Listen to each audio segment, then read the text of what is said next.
So how y'all doing?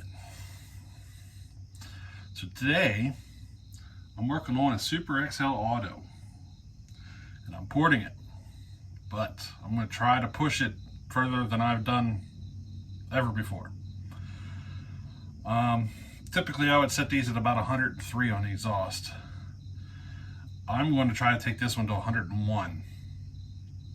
Now I'm going to lose some torque, but I'm trying to do this at 101 and have more torque than normal.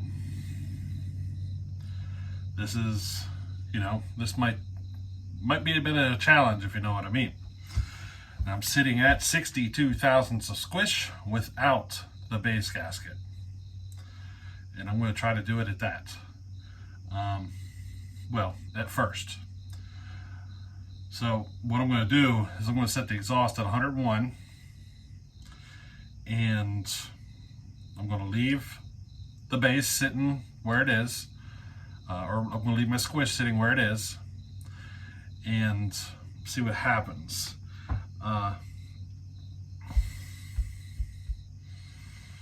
If it doesn't work out, I can, I have room. I measured my my distance for free porting, and I can probably take another 30 thousandths off. So I'm going to leave that where it is for now, and it gives me room to play with, if you know what I mean. So that's what I'm doing right now. I'm going to set the exhaust at 101, get it done. The transfers are already ported, but I got one other thing I'm going to do as well. Let's see what happens. Alrighty.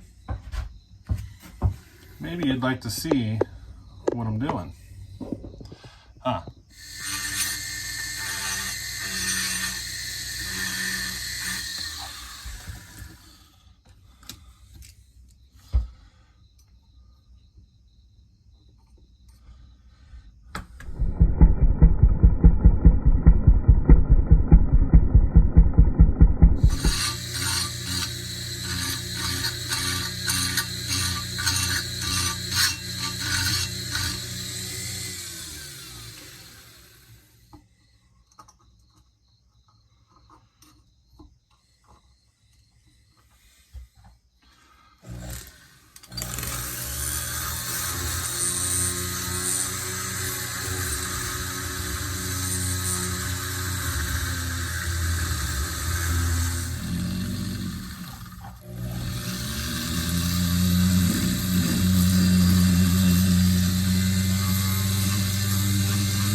So there's what our exhaust is looking like.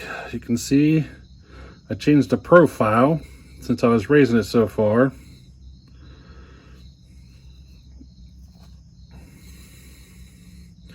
Take a look in the back. Look at the cylinder. See the changes I made?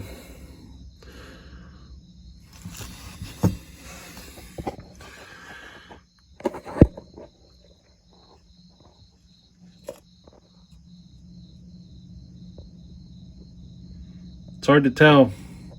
You can kind of see where they're sitting.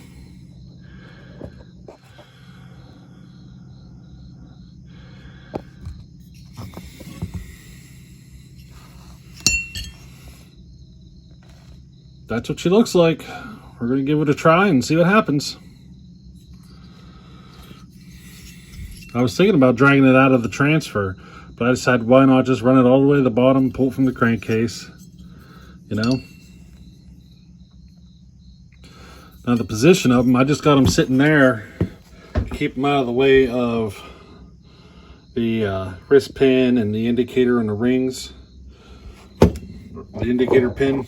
you know,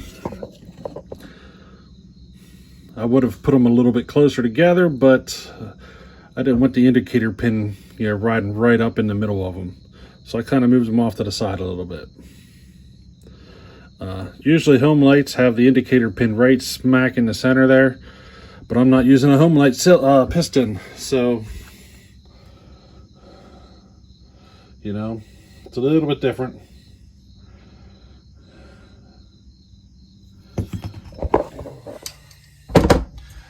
So there we go. That's what I'm going to run with. I did chamfer it. I don't always chamfer. I don't know if I've ever said that. Not always.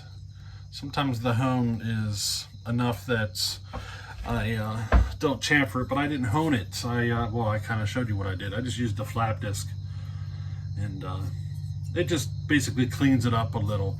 It's not enough to really consider a hone. It's just, you know, cleans it up a bit. There are scratches, but they're really light. You know, kind of like a hone would. I imagine if I was using a coarser emery cloth, maybe it would, you know, give me a little better scratching, or a little better hone, I guess you could say. But I didn't do that, you know. Curious to see how it runs. We should know here in a couple of days. I'm just going to clean everything up and get it assembled and give it a run. Remember me saying I'm not using a Homelite piston? The indicator pins, you see it? They're off to the sides a little. That's all.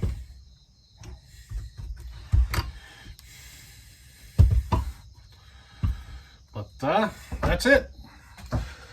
That's what I'm going to go with for a port on this test, and I'm curious to see how she runs. I turned it up a little bit hotter than I normally would, and I want to see what happens, you know. Why not? So if I manage to get this and a 925 assembled here, we should know here pretty quick how well they run. We got some wood coming that we're going to be able to test them on, and, you know, we should know. We got a pull-in to test too. So we're going to have 3 ported saws to test on. And all 3 of them might need tore down again and a little more work done to them, but you got to take it in baby steps, you know, and bring them up to where you like them. Go too far and, you know, it's kind of hard to undo it. But that's it. That's all I'm doing on this cylinder. The whole idea to this is to try to get the scavenging push saw a little quicker. That's the whole idea. This should help to push it around the back of the cylinder, I think. Around to the outside, or around to the exhaust, I hope. We'll see. You know? So hopefully this helps the scavenging of the saw and helps to get the exhaust gases flowing a little quicker, and possibly, you know, gives us a heavier charge for the next blast. You know what I mean? I think it'll do all right. We'll see. It'll run. I just don't know how well. And, you know, there's only one way to know. I love this testing. Can you tell? I just love it. It sucks though, because it can get expensive. But anyway, you know, it's just, I love it though. Well, I think I'm going to call that it for today. And I'm going to work at getting some cleaning done and getting a saw assembled, or 2 of them actually. We got 2 ported saws to get assembled. So let's see what we can get done. Alrighty, later.